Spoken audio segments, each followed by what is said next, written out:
We're joined in the studio now by Ben Margulies, who is a research fellow at the PAIS department in Warwick and is also American. Ben, how are you? I'm fine. Thanks for having me. Thank you very much for coming on. We're going to talk about the US election, obviously, because what else is in the news? Why else would we have an American? What else are we good for? And I want to start on third-party candidates. I know this is an odd one to start on, but the two main candidates are so unpopular that you'd think this would be the right time for a sort of Ross Perot type person to come in. Mm-hmm. But Gary Johnson and Jill Stein haven't quite lived up to that, have they? No. I mean, historically, the U.S. has been a two-party system and a pretty stable one for about 100, with a few gaps, about 160 years. The simple fact is that as much as the two parties may imperfectly reflect the sort of conflicts and organization of American society, it's very difficult because of the electoral laws, because of laws relating to how you get on ballots, for a third party to break through. And it's historically a lot easier for a protest movement to actually make their way into one of the main party primaries and, in effect, take over one of the larger parties. So what you would see in Europe is that when you have these large unrepresented or angry groups, they'll form a separate party and attempt to gain a foothold in parliament. In the U.S., most of the kind of protest voters who would be third party or minor party voters in Europe, in the U.S. end up voting for people like Trump or Bernie Sanders in the primary. So those voters have already mostly been incorporated, and there's just not that much of a base left for minor parties. And the fact that the electoral system is, as in the UK, very much first past the post, and the fact that it's essentially one gigantic first past the post election with the presidency makes it even more difficult to vote for a third party because, there's no way to share power and there's no runoff. You get one shot and there's really only two viable contenders. The mechanics really militate against having a strong third party. He could have done a lot better, though. In particular, Gary Johnson, you could argue, though, because I think he's on about 9% or somewhere in and around that figure. Mm-hmm. And when you've got two such unpopular candidates, I mean, there's no reason why he shouldn't be polling Perot numbers of 19%, do you think? The Aleppo comments have hindered that. I mean, I imagine it's difficult. The other thing is, I think, when you have two such dominant parties, that the political talent, so to speak, tends to get sucked into them. So often third-party candidates are not necessarily the best or the most accomplished mainstream performers. Mm-hmm. You tend to get, and you see this a bit with UKIP, you tend to get people who aren't necessarily the most skilled mainstream performers. I think Gary Johnson and Jill Stein, they came up through these fringe parties. They didn't face a very difficult sort of contest, to gain their nomination. So they're not necessarily as blooded as someone like Hillary Clinton, who has gone through enormously competitive processes, or even Donald Trump, who has refined the shtick, so to speak, in a competitive primary. So they could have done better, but they weren't really facing very much of the kind of competition that would sharpen their message. And I think Johnson, also was appealing to a fringe of libertarian voters. It's a small demographic in the U.S. with very particular concerns. And I think he probably didn't focus as much on foreign policy because libertarians in general have never really had to focus or contest that question. Finally, on third-party candidates, what do you think is the best they can hope for? Because there was rumours that Gary Johnson could do quite well in New Mexico. Yes. Is there any chance of him winning that state? What's the best Jill Stein can hope for, do you think, in terms of, percentage-wise? In terms of percentage, I'd be surprised if Gary Johnson, I think the very best would be something like 10%. He may benefit just from the enormous level of disgust and protest voting among some Republicans, usually probably college-educated Republicans who, under pressure, can't bring themselves to vote for Hillary and can't bring themselves to vote for Trump and make this choice, which in terms of the electoral mechanics isn't really optimal, but they might do it. The reason New Mexico is so attractive is that Gary Johnson was the Republican governor there. Right. So he will probably do fairly well there. Utah, where the Mormon population is really disgusted with Trump, may also be a state where he does well. There's also, I think, and this came up with Nader, a question about whether they'll get access to federal funds if they get more than 5% of the vote. The Libertarians have have a good chance of crossing 5%. The Greens, I don't think will. I think, for the most part, Democrats, perhaps because they're frightened of Trump, because Stein isn't a particularly impressive candidate, are pulling for Hillary, perhaps. The Democratic coalition seems to be more united this year than the Republican. Should he be on the TV debates, do you think, Gary Johnson, or do you think he's just not polling at the same numbers? The rules that the Commission for Presidential Debates set were that they have to, for a third-party candidate to participate, they have to have, I think, 15% in the polls pretty consistently, which Johnson never reached. So, according to the rules that have been established, he shouldn't be in the debates. You could argue... I mean, there's an argument for bringing him in simply because the kind of voters that Trump is alienating from the Republican coalition, a combination of, I guess you could say, college-educated, more upper-income Republicans and also Republicans who are really ideologically committed to small government, these are the people who are maybe the largest unrepresented group in the American electorate. You can kind of, I think the comparison with the UK, and of course I was teasing you about this earlier, would be people who pro-European conservatives, these kinds of moderate center-right conservatives or really free market conservatives who don't really have a home in May's party, who might have, in another universe, gone to the Lib Dems, but that's not as viable at the moment, if only because they seem so weak. You know, it's the same problem with the Republicans. You have a lot of movement conservatives who are very committed to small government, who really are disgusted by Trump's populism and his lack of ideological commitment, who don't want to be Democrats but don't really have a home. They're the fragment that seems to be breaking from the Republican coalition. And Johnson, you know, if there was a niche for him to take, that would be it. And he hasn't really exploited it. Going back now to the primary process, it seems like so long ago now. Yes. Bernie Sanders was a big name before in terms of US politics. I know he's been an independent senator for a while. I mean, everyone knows Bernie Sanders now, if not for, you know, online memes or anything like that. There was a lot of stuff about a sort of court case where he should have been the Democrat nomination, and it was mainly by his supporters who were quite bitter. Was there any truth in that it was a bit dodgy, the Democrat Party, and how they selected Clinton? Not really. American elections are not necessarily particularly well run but the reason for that is that they're very decentralized. Each state has its own ballot laws and secretaries of state who run the process and local officials, which means that on the one hand you have a lot of underfunded, not very well trained officials, but it's also very difficult. It would be very difficult to actually rig a U.S. election, short of hacking into the registration list on a huge scale. It's not easy to do.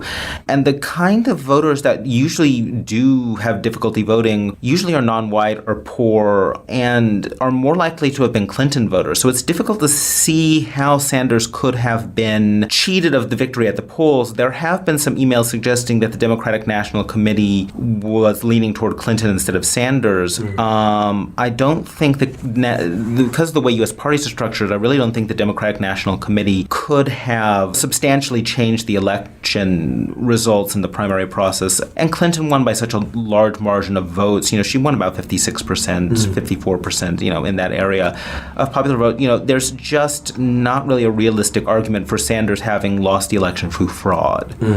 I mean, it's sort of a byproduct of populism itself. And, you know, when you take on this populist framing, and you see this internationally, you come to the belief that you represent the people, and the people are united and pure, and the elites are united and evil, and that clearly if you represent the people, and the people are obviously the majority, then you can't lose legitimately, because the people can't possibly vote for the elite candidate. Why would they vote for the bad guy? So you have this theme that comes up that, you know, populists tend to argue that their losses are in some way illegitimate, and they make this argument in several ways, but you see this not just in the U.S., in left-wing populists in Mexico making the same claims in a tight election, or Viktor Orban once said the fatherland cannot be in opposition. He really only meant his supporters, Viktor Orban in Hungary, the populist prime minister.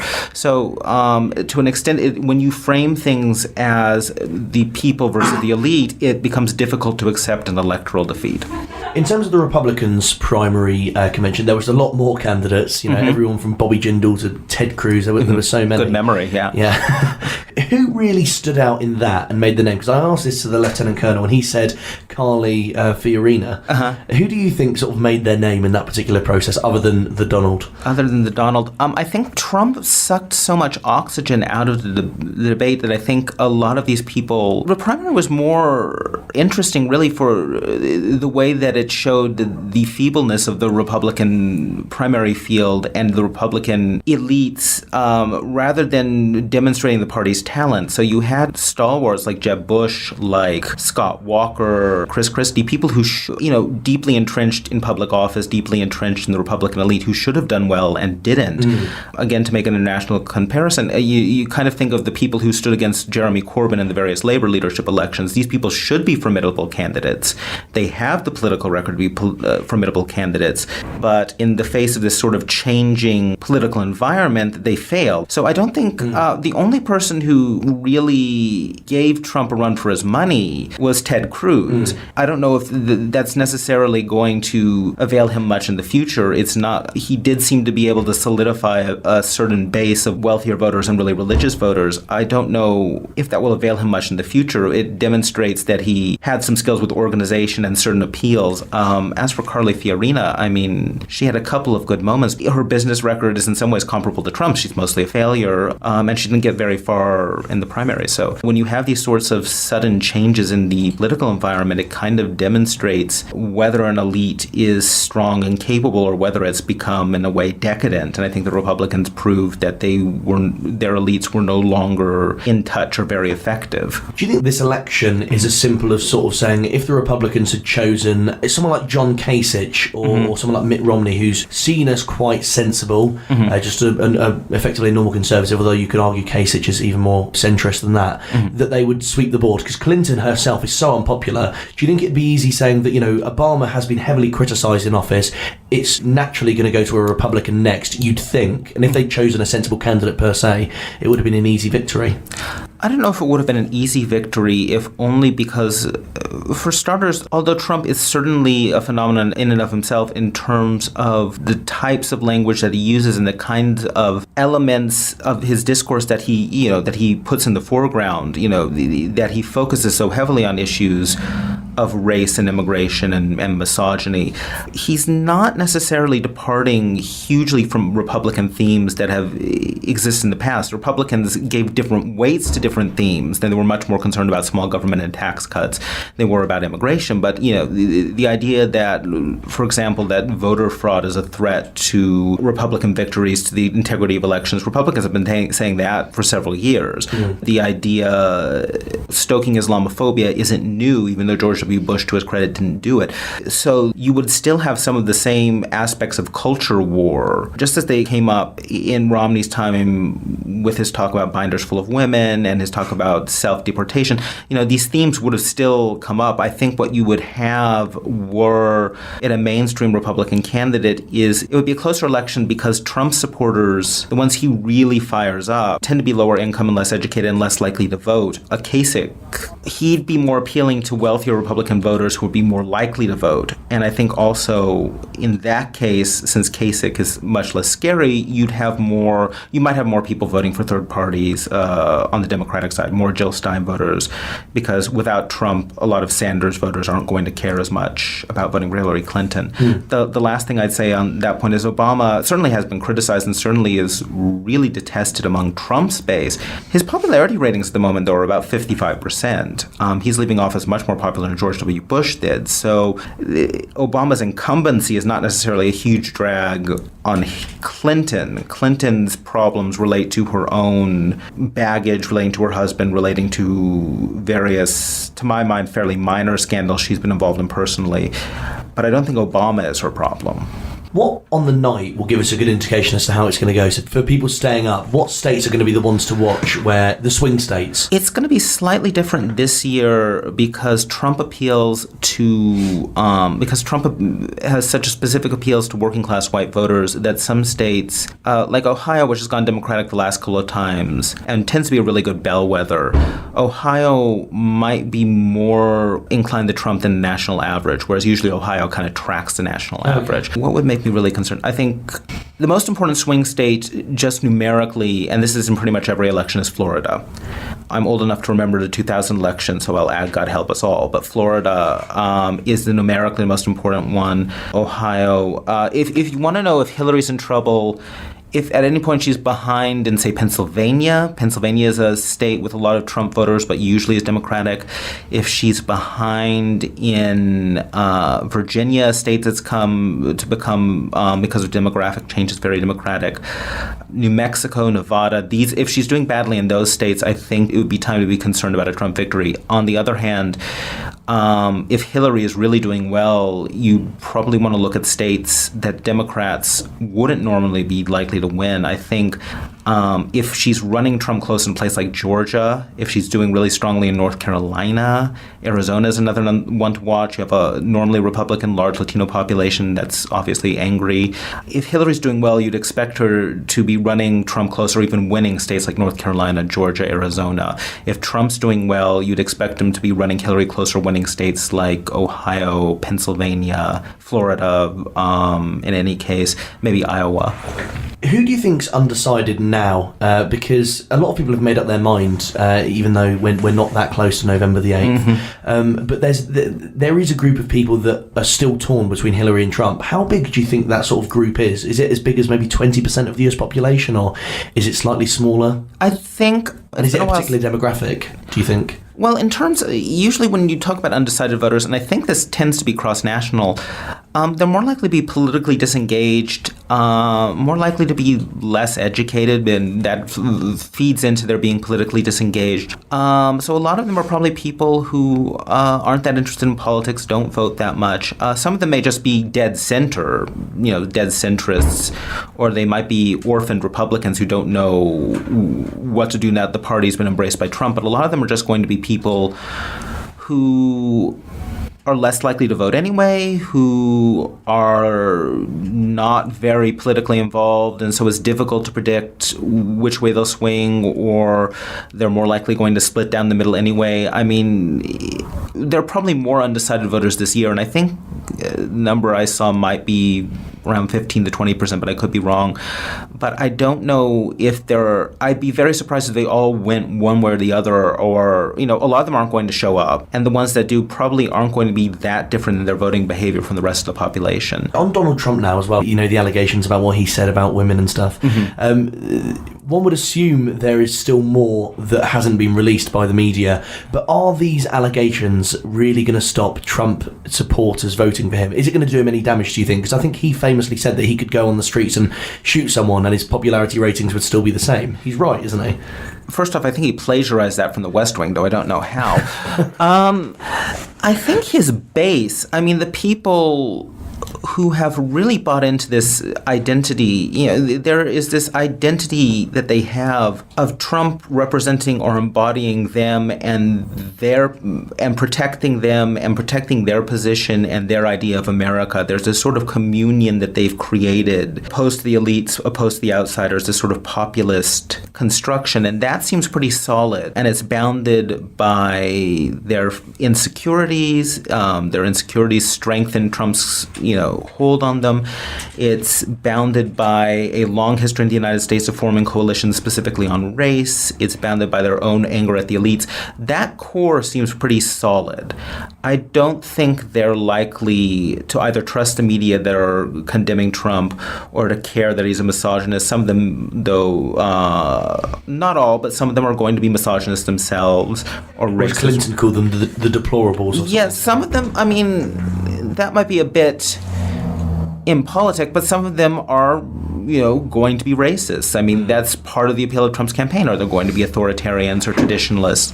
That doesn't mean every Trump voter is necessarily deplorable, but it's not, if you take the view as a liberal that it's deplorably intolerant, then yes. I think that base is going to be solid. What Trump is going to get hurt on is that, voters outside that base, if that base were big enough to control, to swing every election, they wouldn't be so angry. That base isn't big enough for him to carry the country all by itself. It can carry the Republican Party, but not the country. outside that base, he is going to get hurt from those more educated Republican voters, from women voters, from whatever minority support the Republicans have left. They're not going to vote for him. And the more he loses in the polls, the one thing that will happen with some of his supporters is that if they think he can't win, or if undecided voters think he can't win, they won't turn out. It's dangerous that he could lose momentum. It's dangerous that he's not going to appeal beyond a base which isn't numerically sufficient to win. And it's dangerous because Trump is not that well organized in terms of his campaign. Usually presidential campaigns have this huge network of field offices and databases and fundraising. Trump has the fundraising, but not the field offices, not the get out the vote infrastructure. So he needs the Republican Party for that. And a lot of the Republican Party and the various campaigns of Republican elected officials, they're also horrified. So he's going to have more difficulty appealing to those institutional resources. So he'll keep his base, but that's not enough. Final few things. Where do you think the Republican Party's going to have to go after Donald Trump? Are they going to be able to get on as normal and elect someone like a Mitt Romney next time around, or a George Bush, or is it going to be this constant thing of populist candidates each time? It's an interesting question. My fear is that this sort of, I usually say white nationalist, I don't know how accurate that is, but it's certainly has some purchase, that these white nationalists will just grow more aggrieved and more angry and more mobilized the more insecure their position gets. Demographically, the more insecure their position gets simply because a lot of them aren't adapted to globalization. The more they feel alienated from the elite. I worry that there's going to become this sort of permanent constituency in the Republican Party, and that the only way to eventually overcome it is to wait for it to decline demographically because of population change and natural attrition, that eventually the Republicans will overcome it simply because there won't be enough of them left for anyone to care. The same way that prohibition was eventually dispensed with because we simply didn't have enough conservative rural voters anymore to, be that concerned about prohibition. It's possible the Republicans will be able to return to their conservative mainstream roots. If Trump really fails, there'll be at least in the short term, a sort of cautionary example. Republican primary voters may decide that another Trump candidacy or a candidacy of someone like Trump, people like Jeff Sessions in Alabama or some other populist are going to, other people are going to try this particular line of rhetoric. I think Ben Carson again, maybe. Ben Carson has never, talk about low energy. I don't think Ben Carson has temperament to really go in this sort of populist pair. I mean, he's more the candidate who pretends to be moderate while smuggling in a far-right agenda, the way he's more Marine Le Pen, whereas Donald is more Daddy Le Pen, you know what I mean? It's possible that we're just going to have crazed white populist candidates for years to come. It's also possible in the short term that these voters will be demobilized by defeat. So it's hard to say. I mean, these sorts of populist upsurges do happen, periodically in American history. I mean, there are two possible historical precedents. The first is someone like George Wallace, who ran a third-party candidacy on very similar lines. In the 60s. In the 60s, in the 68 and 72, and whose voters were eventually absorbed into the Republican mainstream and are kind of seceding from it now, to back Trump. So it's possible the Republicans will simply reabsorb these voters in a different coalition, which is less fervent, less rabid. Or it's possible that the precedent is actually something like Goldwater or Reagan, like the movement conservatives, really ideological ones, who actually did take over the party and eventually were able, after it was seen that the New Deal coalition failed with Jimmy Carter, to win power. So, I mean, there's several different ways this could play out. I worry, to conclude, that this is something that could become a feature in the medium term of American politics, this appeal to racial and authoritarian constituencies as such, with this really strong emphasis on populism and racism and xenophobia and authoritarianism. A lot of people speak about the polarization of these two main parties, and we've just spoken about the right then, but it's similar. I mean, Bernie Sanders was very close to being the Democrat nominee, which would mean Americans are traditionally quite scared of socialists, you could argue.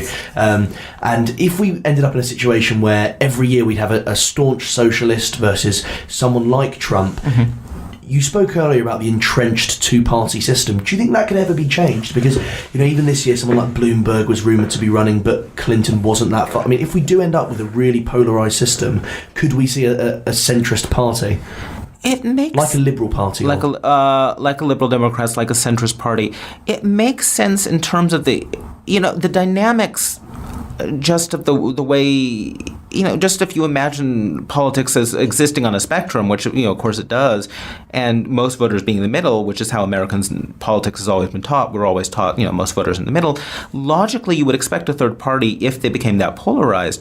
Whether that would happen, it's just, as I said, because of the way the electoral rules work, because it militates so strongly toward two-party systems, especially with the presidency, which inflates the effect, and because it's so easy, it's sometimes easier to contest the primaries in the form of a separate party, I wouldn't expect a durable third party. I would be less surprised to see a third party emerge in at least one election claiming to be in the center ground.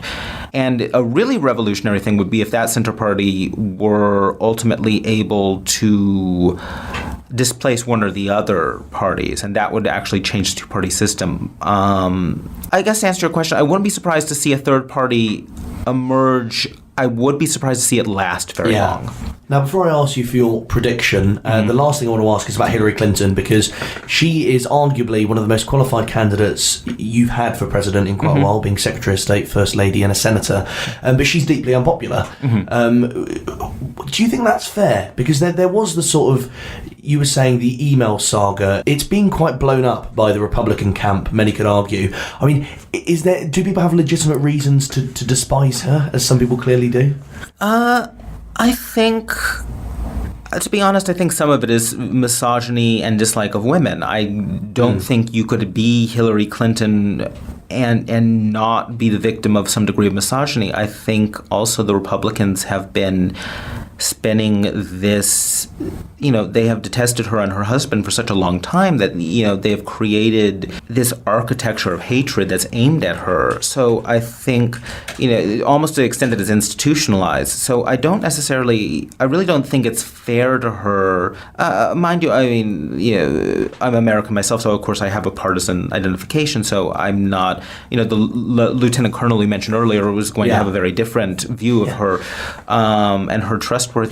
I think that, she's weak in you can say she's uncharismatic, and that's an objective, it's fairly objective. You could say that she mishandled her emails, but I don't understand the sort of revulsion that she inspires among, especially Republican voters. I don't think that's fair, and I don't think it's much supported by the evidence about her. I think it must tie in either to the fact that she's a woman, though I don't think it's the only reason, legitimate or illegitimate, people dislike Hillary Clinton, or I think some of it just relates to this, you used the term path dependent, they've developed this engine aimed at her and her husband and the Clintons for a variety of reasons, and that's just become, set. It's become an institution almost, and it has a durable effect on the way that she's seen in public life. Now, how do you think it's going to go? I know this is such a broad question to ask you, but what's your gut feeling telling you? And also, have you voted? And would you like to disclose which way? You don't have to.